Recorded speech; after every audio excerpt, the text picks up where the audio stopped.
What's up guys, Coach MANdler here, Team Swole Patrol. Today we're going to change gears a little bit. Instead of talking about the training that you're doing inside the gym to make the improvements that you want to see in your performance and your physique, we're going to talk a little bit about your diet. And here's the thing about diet.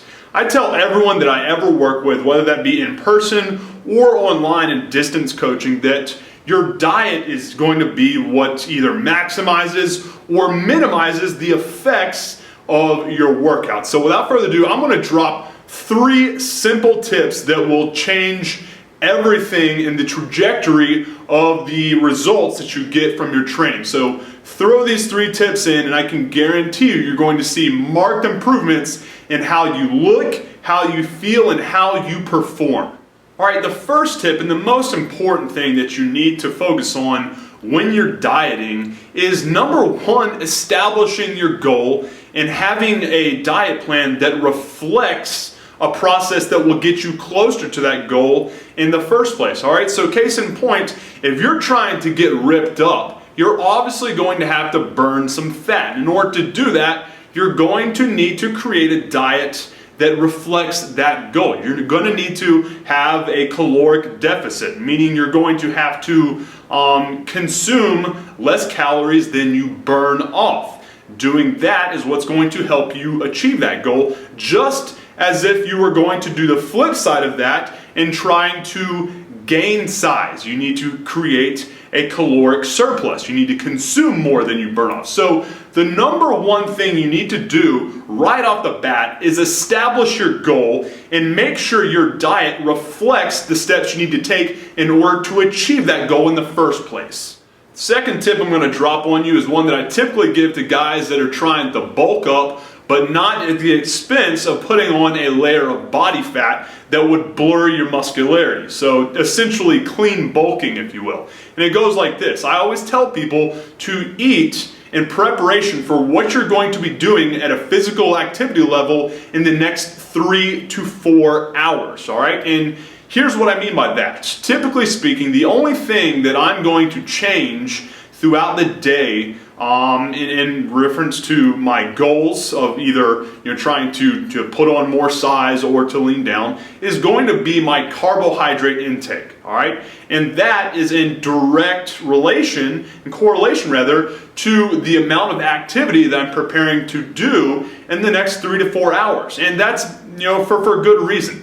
I view carbohydrates as the top fuel source to fuel muscular contraction within my workouts, all right? And if I'm not going to do shit for the next 3 to 4 hours, then I'm not going to need as much of that fuel source. Because if not, and I've already got full glycogen levels in my muscle and liver, then that is typically going to be stored as body fat. It's fuel that's not going to be used immediately, so your body responds by using it or converting it to body fat for later use. It's not what we want if we're trying to be more muscular, if you will. So what I always tell people to do is simply take whatever energy level or take whatever type of activity you're going to do in the next 3 to 4 hours and prepare your meals based on that intensity level. If you're not going to be working out in the next 3 to 4 levels, then simply drop your carbohydrate intake in that meal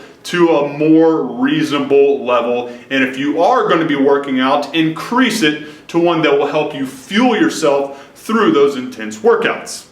And the third and final tip that I typically give people that will help them clean bulk, put on more muscle without having to worry about adding too much fat, is not to carb up on sugary, shitty carbs right before they go to bed, all right? Do not commit carbicide before you lay your head down and pass the fuck out.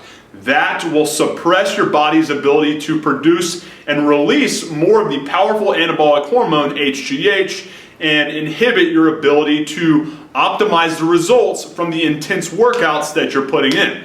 Real simple here, if you are going to eat carbs, make sure they're high fiber ones that have a low glycemic index reading so it's not going to raise your blood sugar that much. That is what, in fact, inhibits your body's ability to produce and release more HGH when you have elevated blood sugar levels. So try to keep your blood sugar level even keel And if you are going to have any carbs, make sure they're high fiber and won't elevate those blood sugar levels. Doing that before bed is no good and will prevent your body from producing and releasing those powerful swole-friendly hormones that you're looking to thrust tidal wave style throughout your bloodstream in order to get that jacked and ripped physique that you want. Hey man, if you enjoyed that video and want me to put out more diet videos, let me know by hitting the thumbs up button right now and subscribe while you're at it so you can stay up to date with all the powerful, free, and kick-ass content I'm going to be hooking you up with on a daily basis here. And if you want to learn more about some of the most effective clean bulking tips that I've got, then make sure you hit this button right here for free instant access to what I call the Clean Bulking Blueprint. This is a brand new free gift that I put together for you. It's going to highlight my top 10 commandments on clean bulking, the 7 best supplements that will help you build more muscle and burn more fat at the same time, as well as my #1 free, delicious, nutritious, and powerful pre-workout drink that I drink before every single workout that I do inside the gym. Like I said, it's completely free of charge. I want to hand it over to you right now. So just click on that button right there and I'll take you to the next page, which gives you everything you need to know about what you need in order for me to email it directly to your inbox immediately. Appreciate your time, guys. Have a good one. MANdler out.